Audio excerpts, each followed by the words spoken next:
Bonjour à toi qui regarde cette vidéo, mon nom c'est Douglas Fokam, bienvenue sur ma chaîne YouTube Réalité Afro Business. La chaîne que j'ai créée pour vous montrer les réalités du business, comme la ferme porcine où je suis actuellement et aussi peut-être l'immobilier de temps en temps ou alors même les affaires, les business d'autres entrepreneurs. Aujourd'hui, on va parler du recrutement dans une ferme, n'est-ce pas? Comment est-ce que tu vas recruter le personnel? En Occident, lorsque tu veux recruter quelqu'un dans ton entreprise, les entreprises ont toujours l'habitude de poser les questions pour savoir si tu es vraiment le candidat idéal. Ils ont toujours l'habitude de poser la question où est-ce que tu te vois dans 5 ans, qu'est-ce que tu peux apporter concrètement à l'entreprise. Et on veut aussi voir la façon dont tu es habillé. On veut voir aussi voilà, si tu soignes ton image parce que derrière ton image, ce sera l'image de l'entreprise. Il y a plusieurs questions comme ça que les entreprises posent pour savoir si tu es le candidat idéal pour le poste qu'ils ont à offrir. Mais si tu veux recruter dans une ferme porcine ou alors dans une ferme tout court et que tu veux utiliser ces mêmes techniques-là, mon ami, tu es au champ, mon ami, tu ne vas recruter personne ou alors tu ne vas recruter personne qui va vraiment t'aider parce que la ferme porcine ne respecte pas ces standards-là. Quels sont les standards que la ferme porcine respecte? C'est ce que je vais t'apprendre dans cette vidéo. Ce que je vais t'apprendre dans cette vidéo, ce sont mes méthodes à moi que j'ai appliquées et qui ont marché. Et ce sont aussi un extrait de la formation complète que j'ai créée, n'est-ce pas? Que tu vas trouver le lien sous la barre de description. Cette formation va te permettre de réussir aussi en élevage de porc, n'est-ce pas? Et le premier module est gratuit. Rendez-vous sous la barre de description pour avoir accès à la formation et au premier module qui est gratuit. Maintenant, pour revenir à notre sujet, ce que tu devrais savoir déjà avant que je n'entre dans le vif du sujet, c'est que lorsque tu veux employer quelqu'un dans ta ferme, peu importe la grandeur de ta ferme, je te dis parce que je côtoie aussi les grands éleveurs comme Papa Ouattara, lui aussi il va te dire, peu importe la grandeur de ta ferme, lorsque tu cherches quelqu'un qui va venir travailler dans ta ferme, il faut savoir qu'au tout départ, c'est toi qui es en position de faiblesse. Celui que tu dois choisir, celui que tu dois convaincre, c'est celui-là que tu veux qu'il travaille dans ta ferme. Pourquoi? Tout simplement parce que nous sommes en Afrique, l'agriculture et l'élevage sont encore vus comme un domaine qui ne rapporte pas forcément l'argent ou alors ce n'est pas un domaine où on va payer quelqu'un directement 100 000 francs, 200 000 francs de salaire d'entrée, n'est-ce pas? Donc ce sont les raisons pour lesquelles lorsque tu veux employer quelqu'un, il faut vraiment que tu t'y prennes, il faut vraiment charmer la personne, il faut séduire la personne pour pouvoir voilà, derrière maintenant renverser la tendance parce que ce sera ça ton objectif. Et comment est-ce que tu vas renverser la tendance? C'est ça qu'on va voir dans cette vidéo. C'est parti.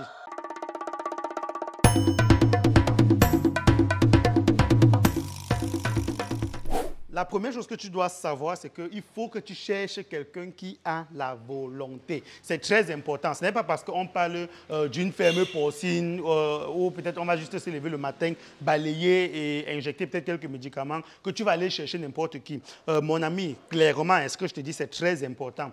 Il faut que tu cherches quelqu'un que, je vais te résumer ça en une phrase. Si la personne avait l'argent, la personne devait se lancer comme toi. C'est très important. C'est même ça la clé. Si tu cherches n'importe qui, tu vas voir comment à chaque fois, tu auras toujours les gens qui viennent dans ta ferme comme des stagiaires. Ils viennent pour 2 semaines, après ils se rendent compte que non, je suis en bourse, je m'ennuie, je n'arrive pas à voir la CAN, le match des Lions, pendant que tous les autres, non. Il faut que tu cherches quelqu'un qui sait exactement où il va. Il faut que tu cherches quelqu'un qui est vraiment motivé. Donc, prends cela en compte lorsque tu seras en train de chercher quelqu'un avec qui tu vas travailler. Deuxième critère, c'est la paye. En agriculture, on a l'habitude de dire, pour le cas du Cameroun, que je maîtrise un peu plus, en agriculture, on a l'habitude de dire qu'on va au nord Cameroun chercher, comment on les appelle, les Toupouri, chercher les nordistes qui vont venir travailler dans la ferme. Bon, je ne vais pas m'attarder là-dessus parce qu'ici, on n'est pas dans l'agriculture, mais eux, ils le font dans l'agriculture parce que derrière sont les gens qui vont accepter de venir vivre peut-être un peu plus dans le sud du pays et ne pas forcément s'accrocher à de très gros salaires. Donc, concernant la paye, l'astuce ici dans l'agriculture, ce sera d'aller chercher peut-être dans le sud-ouest ou alors dans le nord Cameroun, les gens qui ne vont pas forcément s'accrocher à un gros salaire. Mais en élevage de porc, déjà oublie peut-être les nordistes parce que ce sont les gens qui ont une croyance musulmane et ils ne vont pas accepter d'être en contact direct avec le porc, même ne serait-ce que pour garder la ferme. Si tu cherches un musulman comme gardien, il va beaucoup réfléchir parce que ne serait-ce que l'odeur du porc, ce sera déjà un peu pour lui. Donc là, il va falloir réfléchir à autre chose. Maintenant, ce que je te propose de faire, c'est quoi? C'est de ne pas essayer d'embaucher les gens en fonction de leur région, mais comme j'ai dit dans le premier critère, après que tu as trouvé quelqu'un qui a vraiment la volonté, il faudrait que tu sois capable maintenant de le payer de façon progressive. C'est très important. Même si peut-être un gros projet que tu as lancé et que tu as le budget qui va avec, je te conseille fortement de commencer toujours la paye d'une façon progressive. Ça va faire en sorte que, vu que de toutes les façons, au départ, tu es en position de faiblesse, quand tu vas commencer à payer quelqu'un 30 000 et après le mois qui suit 40 000, 50 000, 60 000, etc., lui-même derrière, il va savoir qu'on le paye plus parce que l'activité est en train d'avancer. Et lui-même derrière, il va maintenant, son objectif à lui aussi, ce serait que vu qu'il veut toucher un peu plus le mois prochain, il va se battre pour que ton activité avance. Crois-moi, applique cela et ça fonctionne. Maintenant, pour revenir même sur la paie, j'ai parlé de 30 000. Quelqu'un va dire que comment tu peux prendre l'enfant de quelqu'un, tu le mets dans une bourse et puis tu le payes 30 000.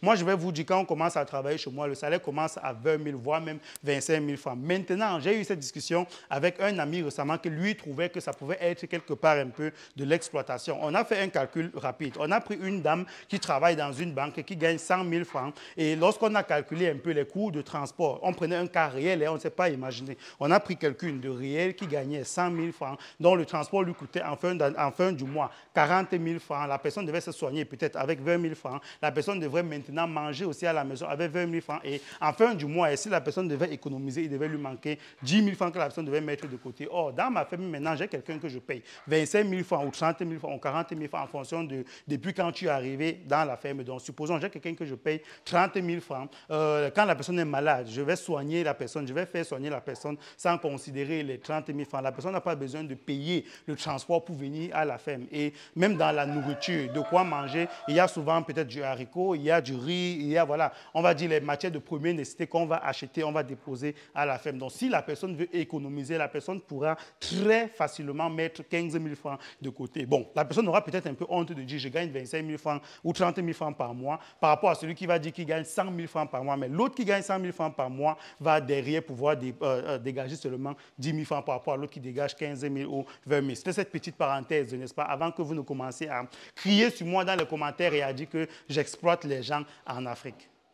Troisième point, il va falloir séduire. Il va falloir présenter un projet concret à toutes les personnes avec qui tu veux travailler. Ce n'est pas toujours obligé, mais moi, je pense que le plus important, ce serait d'avoir les gens qui sont engagés. Les gens qui travaillent avec toi, ça doit être des gens qui sont engagés. Et quelqu'un qui est engagé, qui reste motivé pendant toute une année, n'est-ce pas? Et ce, tous les jours, c'est quelqu'un qui sait où il va. C'est quelqu'un qui sait ce qu'il a à gagner. Donc, tu dois lui présenter un projet. Tu peux lui dire, par exemple, que lorsqu'il vient dans ta ferme, il va travailler et peut-être tu vas augmenter sa paye progressivement et peut-être à un certain niveau, n'est-ce pas? Peut-être tu vas peut-être le retirer de son poste pour l'amener dans un autre poste où il aura plus de responsabilités, il va pouvoir gagner plus d'argent. Donc, quoi qu'il en soit, essaye de réfléchir à un projet. N'essaye pas de gagner seul parce que généralement, c'est ça qui tue aussi les promoteurs de projets. Les gens qui ont des projets, ils vont venir en Afrique, ils vont lancer et lorsqu'ils calculent le bénéfice, vous allez voir, je ne sais pas si tu peux un peu tourner la caméra, vous allez voir les porcelains qui sont à côté de moi.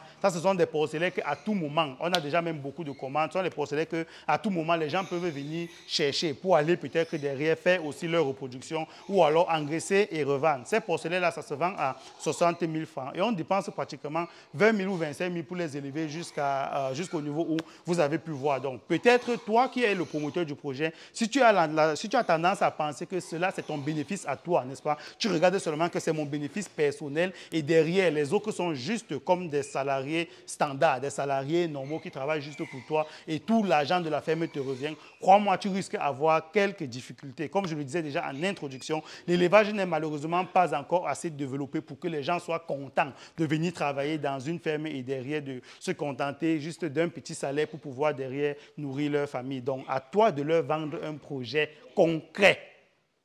Dernier point, camarade, je te conseillerais tout simplement de chercher quelqu'un qui n'a pas une activité principale. Ne cherche pas à aller retirer quelqu'un de son travail parce que, soi-disant, tu crois à ton projet, tu veux que ça fonctionne et tu veux à tout prix tirer la personne dans ton activité. Ne fais pas cela. Ce que je te conseille vraiment de faire, c'est que si tu as quelqu'un qui ne fait pas grand-chose, qui a envie de travailler, qui a la volonté de travailler, mais qui ne sait peut-être pas dans quoi travailler, vas-y, essaie de parler à la personne, essaie de lui présenter un projet. projet. Comme je le disais précédemment, et le plus important encore, faire former la personne. C'est très important que surtout le chef de production, et même le portier, peu importe, même le manœuvre qui travaille dans ta ferme doit être formé. Donc, comme dernière astuce, je te demanderais, je te conseillerais de chercher quelqu'un qui n'a pas une activité principale, qui n'a pas très grand-chose à faire, mais qui veut travailler, n'est-ce pas? Et tu vas prendre cette personne, tu vas faire former la personne et derrière, maintenant, la personne va pouvoir maintenant travailler avec toi et t'aider à développer ton activité. C'était tout dans cette vidéo. Si la vidéo t'a plu, je vais te demander de t'abonner à la chaîne pour me donner de la force d'un côté et d'un autre côté, c'est aussi pour toi, hein, pour que tu sois toujours le premier au courant de toutes les activités que je poste ici. Je vous donne donc rendez-vous dans une prochaine vidéo sur Réalité Afro Business. Ciao.